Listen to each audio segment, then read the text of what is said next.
So, how did a guerrilla force with pretty limited resources manage to go toe to toe with the world's biggest military superpower in the Vietnam War? Well, in this explainer, we're going to break down that clash of tactics between 1964 and 1968. We'll cover everything from the jungle fighting to the urban battles, and it all builds to the absolutely shocking Tet Offensive, a turning point you'll definitely need to understand. All right, here's the plan. We'll start by comparing the two armies. Then, we'll dive deep into the Viet Cong's guerrilla tactics versus America's war of attrition. After that, we'll analyze the game-changing Tet Offensive before we try and answer that big final question. Was this whole thing an unwinnable conflict? The conflict was, to put it mildly, a dramatic mismatch. On one side, you've got the United States bringing all its conventional high-tech firepower. And on the other, the Viet Cong, using these unconventional guerrilla tactics, fighting on their own home turf. This table really lays out the core difference in the war. I mean, look at it. The US was all about overwhelming force, air power, artillery, even chemical weapons. The Viet Cong knew they couldn't match that, so they had to fight smarter. They used intelligence, local support, incredible hidden tunnels, and the constant unnerving threat of an ambush. So, why did the Viet Cong go with guerrilla warfare? It's actually pretty simple. They knew they wouldn't survive a single head-to-head battle against American firepower. Their goal wasn't to win traditional battles. It was to outlast their enemy, wear them down, and win the support of the Vietnamese people. And these four principles from Ho Chi Minh were the absolute core of their strategy. It wasn't about holding ground. It was all about controlling the pace of the war. You fight only when you have the advantage, and you just melt away into the jungle when you don't. This quote from a U.S. Marine, it just perfectly captures the psychological impact of the Viet Cong strategy. Their fighters didn't wear uniforms. They blended in with civilians. For the American soldiers, this meant the battlefield was literally everywhere, and the enemy was everyone. The strain and paranoia that created, it was immense. Now, the Viet Cong's approach really had two faces. On one hand, to win those hearts and minds, they were often super helpful and respectful to the peasants. But on the other hand, they were absolutely ruthless. They used terror and assassination against anyone who sympathized with the government, killing an estimated 27,000 civilians in just 5 years. And just look at this number, 11%. Think about that. More than 1 in 10 American combat deaths were caused by booby traps. We're talking about cheap, low-tech weapons like sharpened bamboo stakes hidden in a pit or a simple grenade with a tripwire. But they had a devastatingly effective and incredibly demoralizing impact on a modern, high-tech army. A massive part of this whole strategy was literally underground. The Viet Cong tunnel systems weren't just simple hiding spots. They were these vast underground complexes with hospitals, workshops, and living quarters. These booby-trapped passages were so narrow, they basically allowed fighters to vanish into thin air, and they were an absolute death trap for American soldiers.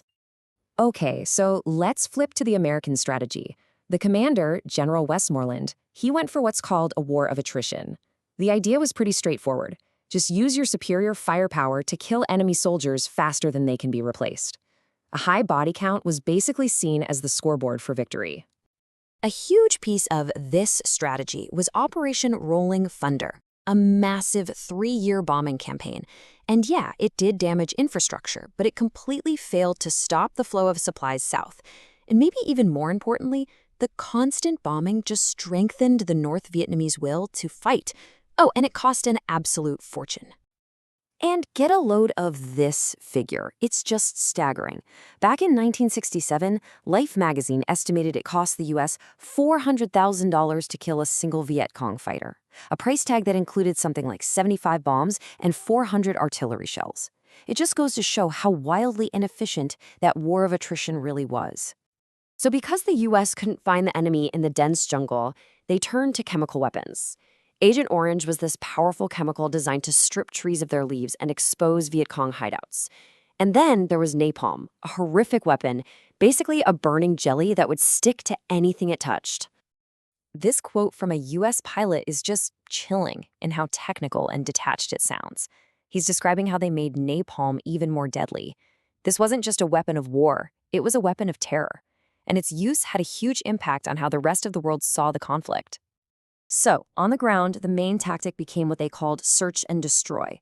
The whole idea was to use helicopters to drop into a village they thought was helping the Viet Cong, search for enemy fighters, and then destroy the village to deny them any support. These missions quickly became known as Zippo raids, named after the lighters used to set huts on fire. And you can probably guess, search and destroy was a catastrophic failure. The intelligence was often terrible, meaning innocent villages got destroyed, troops would constantly walk straight into ambushes, the brutal tactics and the high number of civilian deaths, well, it pushed countless ordinary people to support the Viet Cong. It actually created more enemies than it eliminated. Which brings us to 1968 and the Tet Offensive.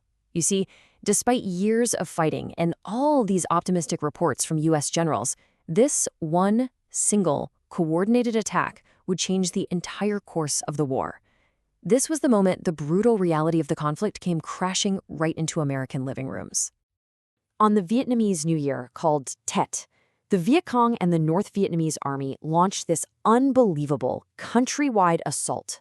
More than 100 cities and military bases were hit all at once. But the most shocking moment, the one that was broadcast live, was when Viet Cong commandos literally blasted their way into the U.S. Embassy in Saigon, the very symbol of American power. The Tet Offensive is this great paradox. Militarily, it was a total disaster for the Viet Cong. They lost tens of thousands of their best fighters. But psychologically, it was a colossal victory. The attack proved that absolutely nowhere in South Vietnam was safe, and it showed the American public, clear as day, that the war was nowhere near over. And don't just take my word for it, this perspective from a North Vietnamese officer confirms the military reality. He's saying they were decimated. It just highlights this huge disconnect. On the battlefield, the U.S. absolutely won the Tet Offensive, but in the court of public opinion back in America, they had just lost the war. So, what are the key takeaways from all this? If you're revising for an exam, these are the points you absolutely have to lock in. Okay, remember this. 1. The war was a clash of conventional U.S. power versus Viet Cong guerrilla warfare. 2. Those guerrilla tactics, the tunnels, the traps, the peasant support, they completely neutralized America's tech advantage. 3. U.S. tactics like search and destroy totally backfired, creating more enemies. And 4. This all leads to the paradox of the Tet Offensive, a military defeat for the communists that became a massive strategic victory because it turned U.S. public opinion against the war. Ultimately, here's the bottom line. America could win every single battle, but it was still losing the war. Its whole strategy failed to achieve the main political goal, which was to build a stable, popular government in the South. And without winning the support of the Vietnamese people, all those military victories were basically meaningless. And that leaves us with one last big question to think about. When you consider the huge impact of the Tet Offensive, where was this war really decided? Was it on the battlefields of Vietnam? Or was it on the television screens in American living rooms? Answering that question, well, that gets you to the very heart of this conflict.